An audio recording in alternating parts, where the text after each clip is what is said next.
सहजानंद स्वामी महाराज की जय जय जय।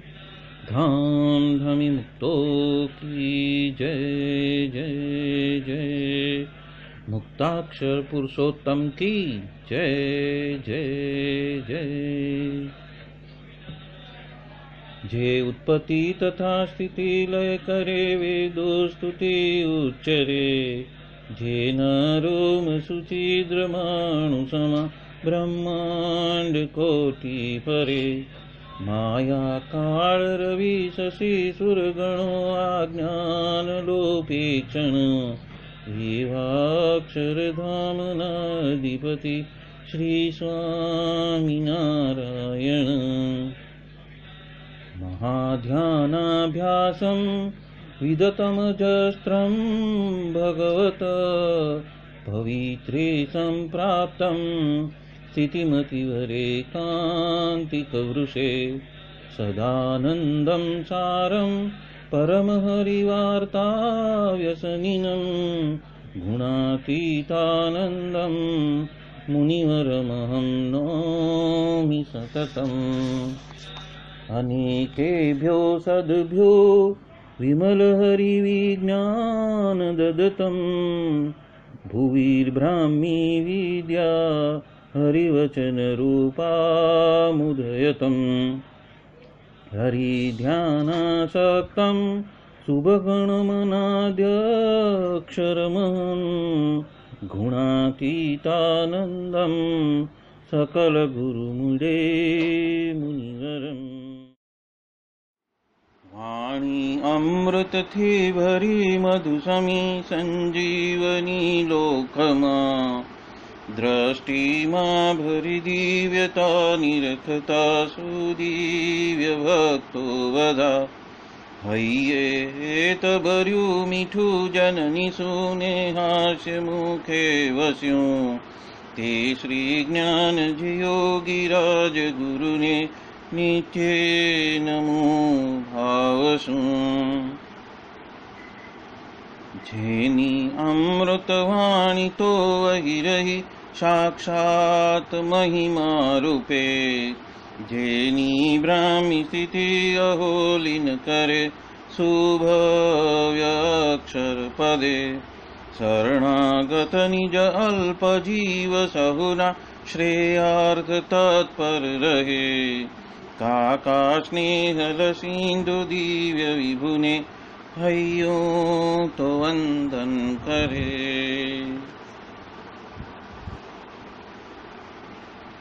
क्षिप शांत प्रशांत सागर समा साधु गुणे जे शोभता जेना दर्शन ने समागम थकी शांति सहु पामता जे छे मानस पुत्र काका जिना ने भजन मालिन रहे एवा साधक वृंदना गुरु सुरत वंदन भरत भाईने।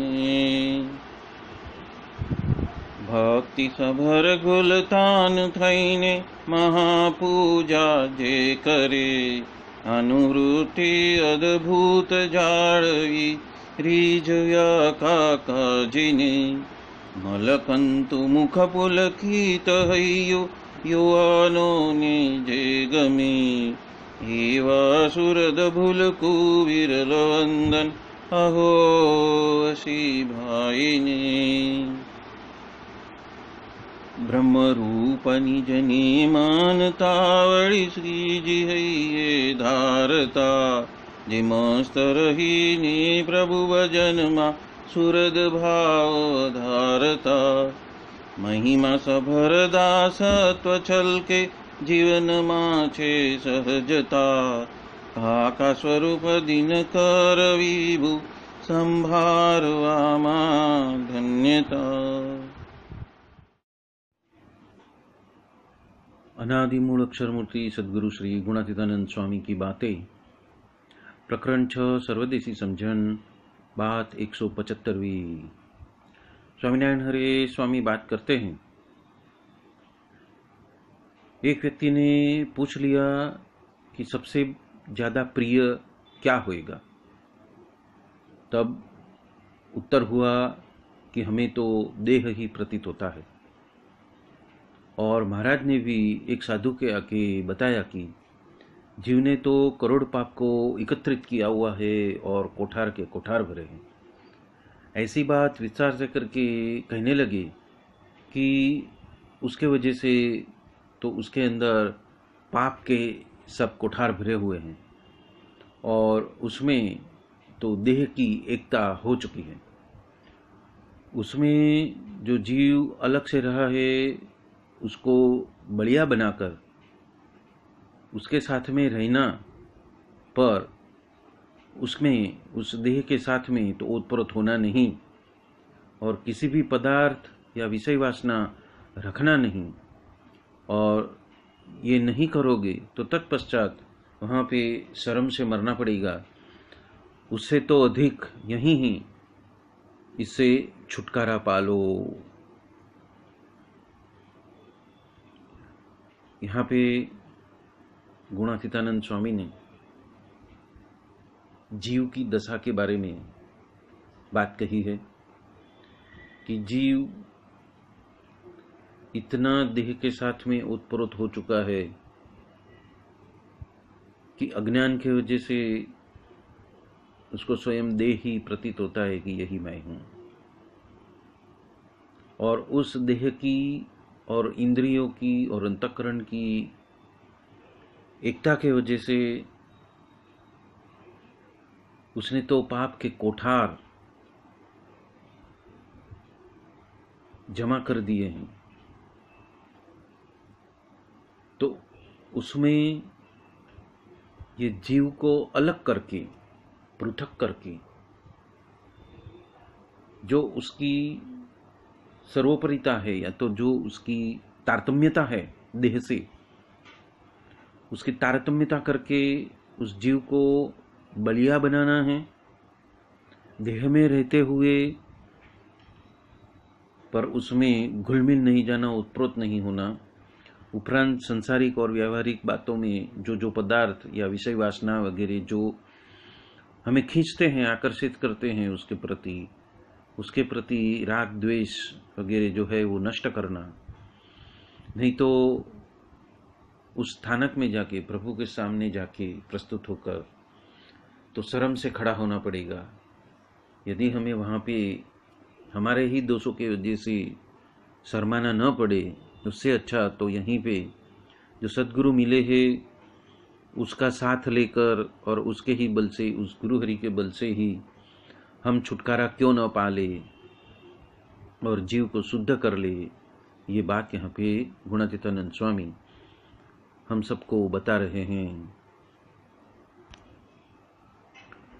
प्रकरण 6 की 100वीं बात में भी गुणातीतानंद स्वामी कहते हैं कि जीव प्राणी मात्र को स्वयं का ध्येय इतना प्यारा है कि यदि दुकाल हो जाए तो उस वक्त व्यक्ति को और बच्चे को भी खा जाता है। और ऐसा तो 69वें काल में उन्होंने नजरों नजर देखा है। ये बात है गुणातीतानंद स्वामी कहते हैं कि देह के प्रति जो आसक्ति है वही जो उसके प्रति जो उसकी प्रीति कितनी जबरदस्त है, वो बात यहाँ पे गुणातीतानंद स्वामी बता रहे हैं। विषय वासनाएं यदि जीव की देह, अंतकरण, इंद्रिय में यदि रसबस हुई है तो हम अक्षरधाम में नहीं जा सकते, महाराज हमें वहाँ पे खड़ा नहीं कर सकते। और इसीलिए वहाँ पे जाकर फिर वापस लौटना पड़े, उससे तो अच्छा है कि यहाँ ही गुरु हरि के संबंध से हम उस सभी राग द्वेष या उसके प्रति की जो प्रीति है उससे मुक्त हो जाए और जीव को स्वयं को मुक्त की स्थिति में लाकर खड़ा कर दे। और उसमें स्वप्रयत्न भी बहुत जरूरी है। वो बात यहाँ पे गुणातीतानंद स्वामी सबको बता रहे हैं। यह बात नंबर 175 से गुणातीतानंद स्वामी ने जीव किस तरह देह, अंतकरण, इंद्रिय और भाव जगत के पिंजरे में कैसा रसबस हो गया है और उसके वजह से वो कैसे जन्म मरण के चक्कर में घूमता है और उसको मुक्त होने के लिए क्या क्या करना है, वही सारी बातें प्रकरण 6 में 175 और उससे आगे में ऐसी बहुत सारी बात आती है जहाँ पे गुणातीतानंद स्वामी दिशा निर्देश कर रहे हैं कि जीव को किस किस बंधनों से मुक्त करना है और उसे शुद्ध मुक्ति की जो प्रतीति है वो करवानी है। वो बात गुणातीतानंद स्वामी ने इस प्रकरण 6 में की हुई है। यहाँ से गुणातीतानंद स्वामी जीव को जो रोग लगा है और उस जीव रोग से किस तरह से मुक्त होना है उसकी सारी बातें प्रकरण 6 में उन्होंने बताई है। और उस जन्म मरण के रोग से कैसे मुक्त होना उसकी बहुत सारी बातें उन्होंने प्रकरण 6 में बताई हुई है। उपरांत इस जीव को इन सभी बंधनों से मुक्त करके सिर्फ और सिर्फ जो आत्मा का जो सुख है, जो आनंद है, उस स्थिति तलक कैवल्यार्थी बनने तलक की जो यात्रा है उसके बारे में बातें बताई हुई है। प्रकरण 4 की 100वीं बात में गुणातीतानंद स्वामी कहते हैं कि स्वयं को जीव रूप मानते हैं उसमें तो बहुत दोष रहे हैं और स्वयं को यदि अक्षर रूप मानते हैं तो उसमें दोष नहीं है। और अक्षर में जाना है ऐसा ध्यास तो रहता है, पर अक्षर रूप स्वयं को माने तब कहाँ पे जाना बचा। और 101वीं बात में कहते हैं हमारा जो जन्म है 2 बातें सिद्ध करने के लिए हुआ है। उसमें एक है स्वयं को अक्षर रूप बना देना और उसमें देह अंतराय रूप है, और दूसरा जो है वो भगवान में जुड़ जाना, उसमें संग अनेक प्रकार के अंतराय रूप है। ये दोनों जो खोट है वो टाल देनी है। और जीव को बिगड़ने का हेतु प्रकरण 4 की 114वीं बात में बताते हैं कि शहर का सेवन है, भंडार है, कोठार है, रुपया है, अधिकार है, पद है, ये सब तो जीव को बिगाड़ने के ही हेतु है और इसलिए उससे हमेशा सावधान रहने की बात गुणातीतानंद स्वामी बता रहे हैं। प्रकरण 6 की 106वीं बात में गुणातीतानंद स्वामी कहते हैं लोक यानी कि ये संसार, भोग मानी कि विषय वासना, पदार्थ और स्नेहीजन, तो भोग उपरांत देह और पक्ष, ये चार तो जीव का बहुत ही भूंडा कर देते हैं, उसको गेर मार के ले जाते हैं। पर यदि महाराज, आचार्य, साधु और सत्संगी इस चार के यदि गुण ही लेते रहे तो यही जीव को पार होने का उपाय है, और यदि द्रोह करता है तो जीव का तो नाश ही हो जाता है। इसी तरह प्रकरण 6 की 82वीं बात, 104वीं बात, 112वीं बात और 133वीं बात का भी वीडियो हमने बनाया है, तो कृपया करके उस लिंक का भी उपयोग कर लेना, जिसमें महाराज ने और गुणातीतानंद स्वामी ने जीव के बारे में प्रकाश किया हुआ है। प्रकरण 14 की 154वीं बात में गुणातीतानंद स्वामी कह रहे हैं कि कौन मनुष्य, कौन दैत्य और कौन दैव। दैत्य ने मोहिनी को अमृत का जो कलश था वो दे दिया, और विटी के अंदर जो नंग रखा था वो भरत में कांच का टुकड़ा पिरोया है। उसी तरह यह जो देह है, ये लोक है, भोग है, और पक्ष में तो जीव जड़ चुका है, मतलब कि फंस चुका है, उसमें धस चुका है, और वो भ्रमरूप हो जाए तो ही अलग हो सकता है। भ्रमरूप होने का साधन तो विवेक है और विमोकादिक है। निजात्मानं ब्रह्मरूपम ब्रह्मभूत प्रसन्नात्मा त्रिभुवन विभव हेतवेप्य कुंठ, इस तरह से किए बिना तो बात बनने वाली नहीं है, और महाराज के बिना तो मोक्ष का दाता कोई नहीं है।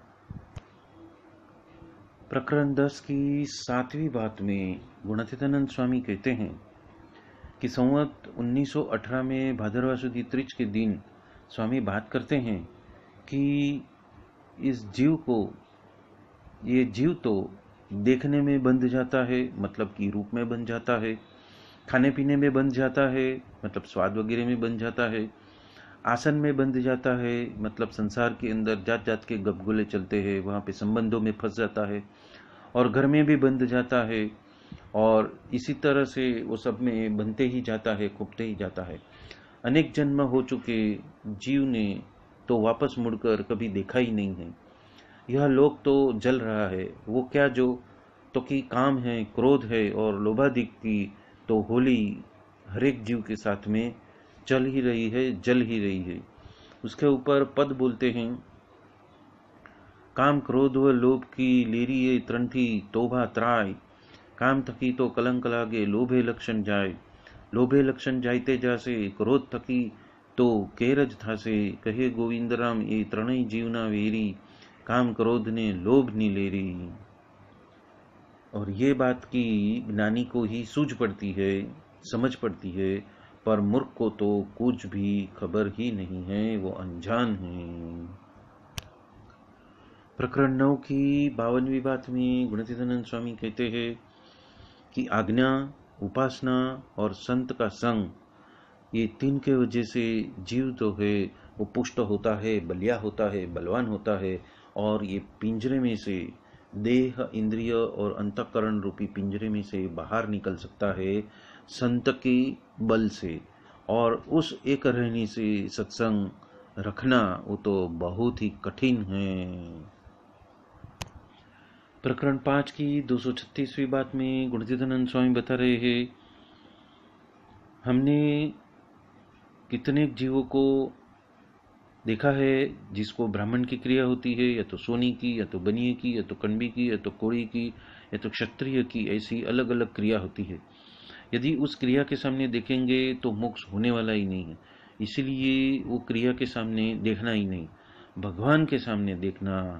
भगवान के आगे क्रिया का क्या भार है और वासना का भी क्या भार है, इसलिए हरिभक्त में उपरांत साधु में रजोगुणी, तमोगुणी और सत्वगुणी क्रिया यदि हो तो उसको देखकर अवगुण लेना नहीं। और एक रहस्य की बात आगे बताते हैं, जिसको भगवान का आसरा दृढ़ हो चुका हो वो तो गुणातीत भावना वाला साधु की पदवी तलक पहुंच जाता है। उपरांत रजोगुणी, तमोगुणी और सत्वगुणी, ये तीन प्रकार के जीव का भगवान का संबंध हो चुका तो वो गुणातीत हो रहा है, ये बात यहाँ पे गुणातीतानंद स्वामी बता रहे हैं। प्रकरण 11 की 210वीं बात में गुणातीतानंद स्वामी बता रहे हैं, सत्शास्त्र, सच्चे संत, गरजू संत और भगवान, ये तीन के बिना तो जीव को शुद्ध करने वाला कोई नहीं है, मतलब कि दोष रहित करने वाला कोई नहीं है। ये देह, इंद्रिय और अंतःकरण के पिंजरे से मुक्त करने वाला कोई नहीं है। ये बात यहाँ पे गुणातीतानंद स्वामी हम सबको बता रहे हैं। प्रकरण 14 की 149वीं बात में गुणातीतानंद स्वामी कहते हैं, उसमें उन्होंने स्तुति निंदा का लोया का 17वां वचनामृत पढ़वाया और कहते हैं कि साधन के वजह से तो मुक्ति नहीं मिलती है, और ये सब हमने करोड़ों करोड़ों जन्म किए हैं, फिर भी हमारी मुक्ति तो नहीं हुई है। हम अभी भी इस पृथ्वी लोक पे है, इस देह धारण किया है, मतलब हम मुक्त नहीं हैं। इसलिए करोड़ जन्म घूम घूम के आए, और यदि हमने महाराज का वचन, महाराज की उपासना और महाराज के साधु, ये तीन में यदि हमने जीव जड़ दिया तो ही हमारा कल्याण का मार्ग प्रशस्त हो जाएगा। यदि देह ही गिर गया तो सब कुछ यहाँ ही अधूरा रह जाएगा, और जो जीव है वो मुक्ति की स्थिति में, मुक्त की स्थिति में नहीं पहुंच पाएगा। इसके लिए यहाँ पे गुणातीतानंद स्वामी एक पद कहते हैं, बार को से बोली बदले, तरुवर बदले शाखा, बुढ़ापणाમાં केस बदले पण लक्षण न बदले लाखा। प्रकरण 14 की 224वीं बात में गुणातीतानंद स्वामी कहते हैं, जैसा संग जीव रखता है ऐसा ही वो हो जाता है। कहते हैं ना कि संग वैसा रंग, और जीव को तो इस लोक के संकल्प के वजह से तो सन्निपात हो गया है, और क्या बोलने का नहीं है और क्या नहीं बोलने का है उसको तो भान ही नहीं है। तो उसको सच्ची राह पे लाने वाला, मुक्ति की राह पे लाने वाला, अत्यंत कल्याण की राह पे लाने वाला, केवड़ी ज्ञान रूप, केवल ब्रह्मरूप होने के लिए, या तो आत्मज्ञानी होने के लिए, ब्रह्मरूप होने के लिए यदि कोई है तो ऐसे जो सदगुरु है वही है, वही है और वही है। वो बात यहाँ भी गुणातीतानंद स्वामी बता रहे हैं। प्रकरण 14 की 228वीं बात में गुणातीतानंद स्वामी बता रहे हैं कि ज्ञान के बिना तो इस लोक में चिपके बिना तो जीव रहने वाला नहीं है, और विषय का निषेध किए बिना तो विषय टलने वाले नहीं हैं, और उसके बिना भगवान भी हैये में बसने वाले नहीं हैं। महाराज हैये में यदि अखंड दिखाई भी देता हो, पर विषयों के संकल्प होने की वजह से तो महाराज चले जाते हैं, और इसलिए पदार्थ मात्र का परिणाम देखते रहना और जो दोष देखना है वो उसमें जानपना के दरवाजे में रहकर दोष देखते रहना, और विषय के दोष तो बताते रहना और सुनते रहना, विषय में दोष देखते रहना और उसमें से जीव को वापस मोड़कर हमें भ्रमरूप होने में लगा देना। और ऐसी बात किसको पसंद आती है? ऐसी बातों के बिना तो जीव बिगड़ जाता है। संग ऐसा रंग, और ऐसा तो उसको सुझता नहीं है। विषय का निषेध निरंतर किए बिना विषय झूठे होने वाले नहीं हैं, और उसके बिना तो भगवान के पास में हम जा भी नहीं सकने वाले हैं। इसीलिए विषय का निषेध करते रहना, और सदगुरु हो जाओ या आचार्य हो जाओ या छोटे बड़े ईश्वर के हो, या बंगला गाड़ी हो जाए या वाड़ी बगीचा हो जाए, या तो हाथी में बेसो या फरारी में बेसो, पर अंतर में सुख या शांति होने वाले नहीं हैं। पर कोई भी व्यवहार संसार का या मंदिर का व्यवहार ऊपर ऊपर से करते रहना, पर उसको अंतर में घुसने देना नहीं है। अंतर तो शुद्ध ही रखना। जीव को अदक पासड़ी है, वो तो बहुत अवड़ चंडाई करता है, और उसको देख के तो बड़े बड़े साधु और भगवान सब हंसते हैं। इसलिए ज्ञानी जो है ऐसा भक्त बन जाना, वो बात यहाँ पे गुणातीतानंद स्वामी कह रहे हैं। और उपरांत कह रहे हैं कि सच्चे ब्रह्मरूप गुरु के बिना जीव को तो सच्चा ज्ञान होने वाला ही नहीं है। प्रकरण 5 की 328वीं बात में गुणातीतानंद स्वामी बता रहे हैं कि जीव को शुद्ध करने के लिए तो तप और अनुवृत्ति, ये दो साधन है। उसमें अनुवृत्ति तो बहुत अधिक है, और वो करते करते आत्मा और परमात्मा दो को ही रखना है, बाकी सब कुछ नाशवंत है। वो बात यहाँ पे गुणातीतानंद स्वामी बता रहे हैं। प्रकरण 6 की 175वीं बात में गुणातीतानंद स्वामी ने जीव को देह से, पदार्थ से, पंच विषय से अलग करने की बात कही है और उसको बलिया बनाने की, बलिष्ठ बनाने की बात कही है। तो वो जीव हकीकत में क्या है वो हम देखते हैं। जीव माने जीवन, जो हयात है, जो जीवंत है, जो आयुष्यवर्धक है, वो है जीव। उपरांत सुखादिक का जो समवायीकरण है वो है जीव। जीव को शंकरषण या तो क्षेत्रज्ञ भी कहते हैं। और वेदांत की भाषा में कहे तो जो शरीर में रहा हुआ चेतन का जो आभास है, घटाकाश, जलाकाश, मेघाकाश और महाकाश, वो चार विभाग, जिस तरह महाकाश में हम कल्पना करते हैं उसी तरह चेतन में भी ब्रह्म से अभिन्न आत्मा का जो स्वरूप समझने के लिए कुटस्थ, जीव, ईश्वर और ब्रह्म ऐसे चार विभाग की कल्पना की है। जिस तरह पानी से भरा हुआ जो कलश है और पानी से भरा हुआ जो कलश, उसमें जितना आकाश है वो जलाकाश कहलाता है, उसी तरह अज्ञान के अंश सहित ये जो शरीर है और उसने जितने अवकाश में जो चेतन और उसमें पड़ा हुआ जो चेतन का आभास है, वो तीनों को मिलाकर जीव कहा जाता है। या फिर जीव जलाकाश समान गिनती में आता है और ईश्वर मेघाकाश के समान गिनती में आता है। बादलों में बसे हुए जो जलकण हैं उसमें आकाश का जो प्रतिबिंब होता है, उसी तरह वो माया में लीन होने की वजह से बुद्धि में बसी हुई जो सूक्ष्म वासनाओं में उसको चेतन का प्रतिबिंब पड़ता हुआ दिखाई देता है। माया में गिरे हुए चेतन के आभास को माया का पति, महेश्वर, अंतर्यामी, सर्वज्ञ, महदयोनि इत्यादि वगैरह भी बताते हैं।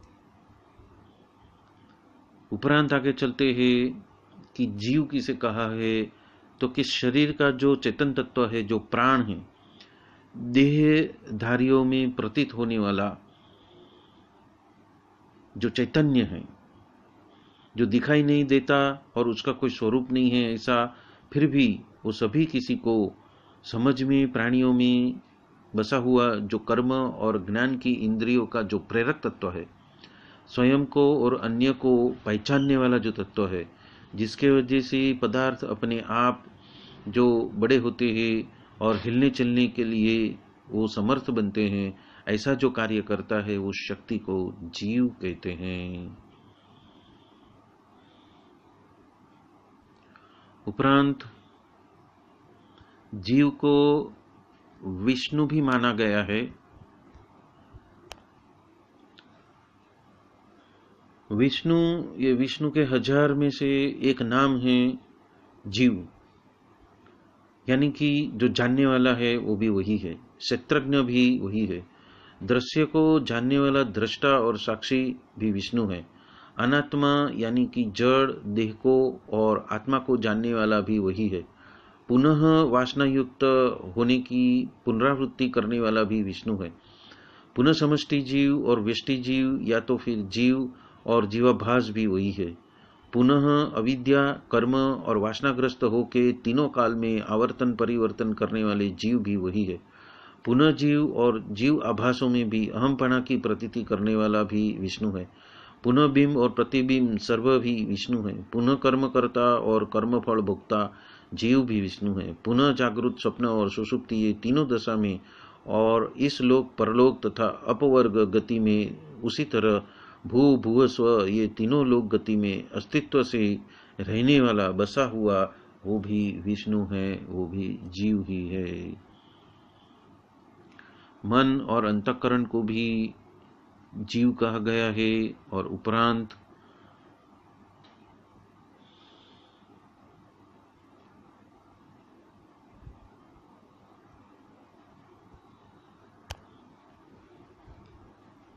प्राण वगैरह समुदाय को धारण करके रखने वाला लिंग देह को जीव कहा है। प्राण और देहादि को धारण करने वाला जो अंतःकरण में प्रतिबिंब रूप है उसको भी जीव कहते हैं।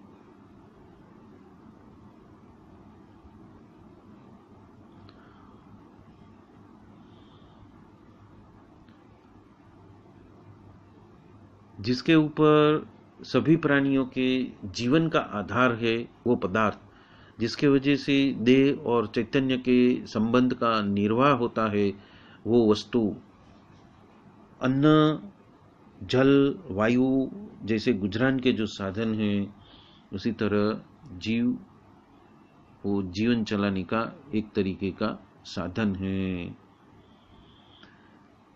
जैनों में जीवास्तिकाय पदार्थ है। जीव तीन प्रकार के हैं, नित्य सिद्ध जीव है, मुक्त जीव है और बद्ध जीव है। उसमें अरहंत आदि जीव का नित्य सिद्ध जीव कहलाते हैं और दूसरा अरहंत आदि नित्य सिद्ध जीवों की शिशम परंपरा में बसे हुए जीव जो है वो मुक्त कहलाते हैं। और ये तीसरा में इस काल के जो जीव बद्ध जीव है वो है, उसे कहते हैं। जीव दो प्रकार का गिना गया है, संसारी जीव और मुक्त जीव। संसारी भी दो प्रकार का है, समनस्क और अमनस्क। समनस्क दो प्रकार के हैं, स्थावर और त्रस। स्थावर के 5 भेद है और त्रस के 4 भेद है। स्थावर जीव वो एक इंद्रिय वाला जीव है और त्रस 2, 3, 4 और 5 इंद्रिय वाला धारण करने वाला है। इसी तरह विस्तार से जीव के 563 भेद बताए हुए हैं। उपरांत जीव पृथ्वीकाय भी है, अपकाय भी है, तेवकाय भी है, वायुकाय भी है, वनस्पतिकाय है और त्रसकाय है। ऐसे 6 प्रकार के जीव जैन शास्त्र में बताए हुए हैं। जन्म जीवन द्रव्य में जो ज्ञान, दर्शन, सुख और वीर्य, ये 4 जो विशेष गुण हैं, ये 4 गुणों को सामान्य रीत से चेतना भी कहते हैं। जीव यानी एक जात का जो जीवन, मतलब जो जीवन द्रव्य में जो ज्ञान है, दर्शन है, सुख और वीर्य, ये 4 का जो विशेष गुण है, वो 4 गुणों को सामान्य रूप से चेतना कहते हैं या तो उसे ही जीव कहते हैं। उपरांत चेतन तत्व वाला जो प्राणी है, चैतन्य जिसके साथ में घुल मिल कर प्रतीत होता है, वो आकार धारण करता है, बढ़ता है, घटता है और सभी क्रियाओं करता है। वो जीवधारी छोटे बड़े किसी भी जात के देह के नाम से पहचाने जाने वाला पदार्थ, चैतन्य वाला पदार्थ, देही, प्राणी, जंतु, मानव, कीड़ा, उपरांत पतंग वगैरह सब जीव के वगैरह वगैरह वगैरह सभी जीव के 2 प्रकार के, योनिज और अयोनिज। योनिज में जरायुज यानी कि मनुष्य, पशु, अंडज यानी कि पक्षी वगैरह, और अयोनिज में स्वेदज यानी कि जू है, बांकड़ है वगैरह वगैरह। उद्भिज यानी कि वृक्ष वगैरह जीव की 7 अवस्था है। पहली अज्ञान यानी कि मैं ब्रह्म को जानता ही नहीं हूँ ऐसी समझ, मतलब वो है ही नहीं उसके लिए। दूसरा आवरण यानी कि ब्रह्म नहीं है और उसकी प्रतीति भी नहीं है ऐसी समझ। तीसरा है भ्रांति यानी कि देहादि में मैंपना का ज्ञान है और जगत में सत्यपना की समझ है। चौथा परोक्ष ज्ञान यानी कि सद्गुरु और शास्त्रों से ब्रह्म है ऐसा जानना वो है। और 5वां है अपरोक्ष ज्ञान यानी कि मैं ब्रह्म हूँ पर वो प्रत्यक्ष रूप से जानना। और 6ठा है शोक नाश यानी कि मेरे ब्रह्म स्वरूप में शोक और दुखादि है ही नहीं है ऐसा प्रतीति हो जाना। और 7वां है अति हर्ष यानी कि ब्रह्म स्वरूप में ज्ञान से निरंकुश उपजने वाली जो तृप्ति है। वैष्णव धर्म के हिसाब से संसार में 3 प्रकार के जीव है, पुष्टि जीव, मर्यादा जीव और प्रवाही जीव। पुष्टि जीव यानी कि भगवान के अनुग्रह को पात्र बने हुए जीव, वेदांतिक शास्त्रों से मर्यादा के हिसाब से अपना जीवन चलाते हैं, वो मर्यादा जीव। और आसुरी जीवों में ज्ञान या भक्ति कुछ भी नहीं होता है, उसको प्रवाही जीव कहते हैं। वो अपने स्वार्थ के खातर अन्यों को पीड़ा करने के लिए भी अटकते नहीं हैं। पुष्टि जीवों को भगवान ने स्वयं के श्री अंग में से यानी कि अपनी काया में से, मर्यादा जीवों को अपनी वाचा में से और प्रवाही जीवों को मन से सर्जन किया है। पुष्टि जीव प्रभु भक्ति परायण है, मर्यादा ज्ञानासक्त और प्रवाही जीव संसारासक्त होते हैं।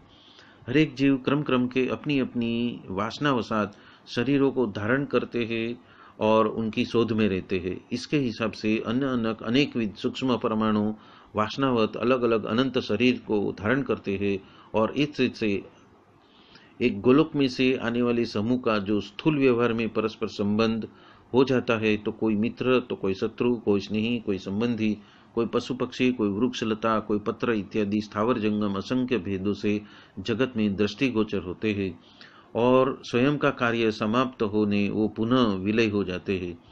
देहधारी जीवों का 4 वर्ग है, नारकी, दैवी, तिर्यंच और मनुष्य। उसमें से पहला 2 वर्ग वाले जीवों में भव प्रत्यय यानी कि जन्म सिद्धि अवधि ज्ञान होता है और बाकी के 2 वर्गों में गुण प्रत्यय यानी कि गुणों के वजह से अवधि ज्ञान होता है। तो ऐसा ये पुष्टि संप्रदाय में जीव के बारे में बताया हुआ है। कार्य कारण के समूह को भी जीव बताया गया है। 7 प्रकार के मरुत बताए गए हैं, जिसमें श्वसन, स्पर्शन, वायु, अनिल, मारुत, प्राण और जीव, ये 7 मरुत बताए हैं। तो वो 7 में से एक मरुत जीव है। वेदांत में जीव को अविद्या में प्रतिबिंबित चैतन्य करके बताया हुआ है। अविद्या की उपाधि से ग्रस्त ऐसा चैतन्य मलिन प्रकृति को वश होकर संसार को बारंबार घूमते रहने वाला, मल विक्षेप और आवरण के पास में फंस गया हुआ चैतन्य। पुरुष के 2 भेद है, जीव और ईश्वर।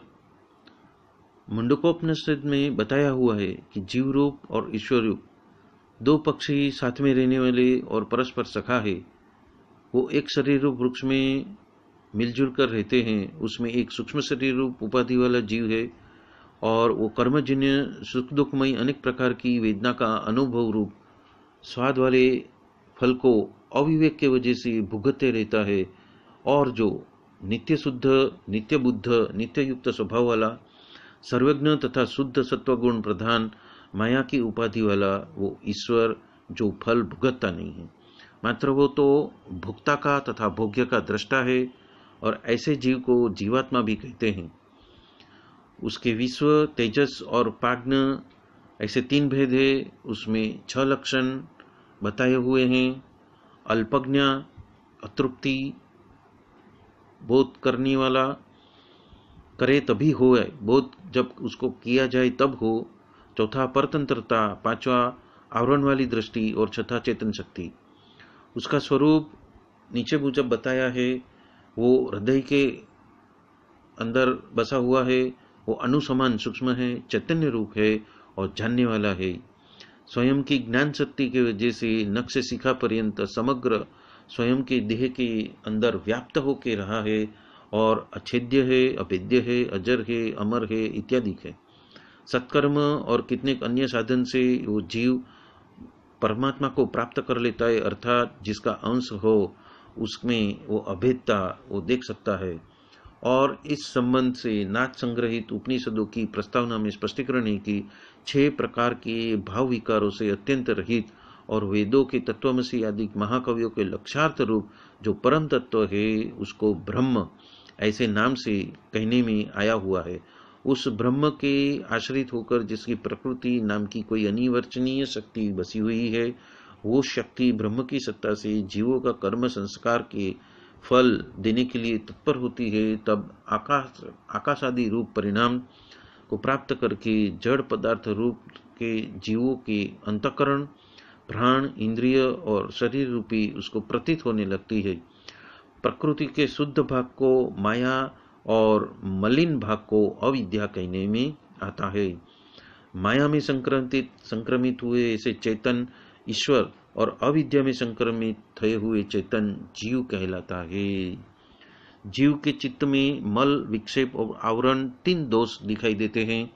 जैसे कि कुकर्म तथा कुविचार से पड़े हुए संस्कार मल कहलाते हैं।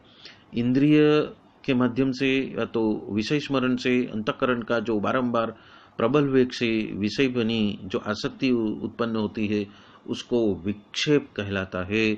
और स्वयं कुटस्थ स्वरूप ने नहीं जानने वाला जो आवरण उत्पन्न होता है तो वो भी एक कुटस्थ जीव की दशा है। कामना का त्याग करके लौकिक वैदिक शुभ कर्म करने के वजह से शनि शनि चित्त के मल दोष की निवृत्ति होती है और चित्त को कोई भी योग्य ध्येय में दीर्घ काल निरंतर यदि आदरपूर्वक उसकी स्थापन करता रहता है तो धीरे धीरे चित्त का विक्षेप दूर हो जाता है और सत्शास्त्र सदयुक्तियों के वेत्ता और परम तत्व में निष्ठा वाले परम कारुणिक आचार्य द्वारा वेदांत शास्त्र के श्रवणादिक के वजह से जो निज स्वरूप का अपरोक्ष ज्ञान होने की वजह से चित्त के आवरण दोष की अत्यंत निवृत्ति हो जाती है। आवरण की निशेष निवृत्ति होते हुए ही जीव का जो भयप्रद भवटवी का जो दुखद भ्रमण है वो दूर हो जाता है और अखंड आनंद रूप से शाश्वत रूप से विराजता है। तात्पर्य यह है कि जब जब जीव शास्त्रोक्त निष्काम शुभ कर्मों से स्वयं के अंतःकरण को शुद्ध यानी कि दृश्य विषयों से तृष्णा से रहित कर देता है, ब्रह्म ध्यान से स्वयं को अंतःकरण की चंचलता को दूर कर स्थिर कर देता है और विवेकादिक और श्रवणादिक ब्रह्म ज्ञान के साधनों से स्वयं के अंतःकरण को आत्मा से अभिन्न ब्रह्म के साक्षात्कार वाला बना देता है, तब वो कृतार्थ होता है। अर्थात कल्पिक बंधनों से जीव रहित होने से वो मोक्ष को प्राप्त होता है। जीव ब्रह्मरूप होने की वजह से यानी कि शिवरूप होने की स्थिति प्राप्त उसे होनी चाहिए, ऐसा सभी अपनी सदों का उपदेश है। तो ये सारी बातें वेदांतों में बताई हुई है और ऐसे ही जीव की बात यहाँ पे गुणातीतानंद स्वामी ने बात नंबर 175 में प्रकरण नंबर 6 की 175 की बात में उठाई हुई है और उसमें महाराज का भी वक्तव्य है। और उसके हिसाब से यदि महाराज और गुणातीतानंद स्वामी जैसे साधु की हिसाब से और उनकी आज्ञा के हिसाब से शास्त्र संत और अपने जो भक्तगण हैं उसकी सेवा शुश्रूषा करके भी वो अंतःकरण को शुद्ध कर सकता है और जीव रूप से वो ब्रह्मरूप की यात्रा में आगे ही आगे निरंतर बढ़ते रहने की बात यहाँ पे गुणातीतानंद स्वामी कर रहे हैं। बोलो सहजानंद स्वामी महाराज की जय जय जय। धाम धामी मुक्तो की जय जय जय। सर्व गुणातीत स्वरूपों की जय जय जय। मुक्ताक्षर पुरुषोत्तम की जय जय जय। आप सभी को जय स्वामी नारायण। स्वामी नारायण स्वामी नारायण स्वामी नारायण जय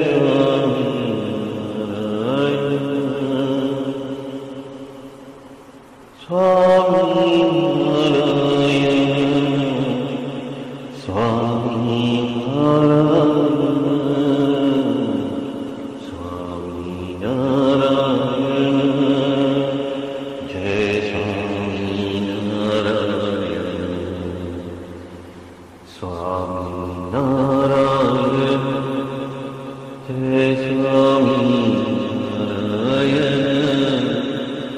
स्वामी नारायण स्वामी जय स्वामी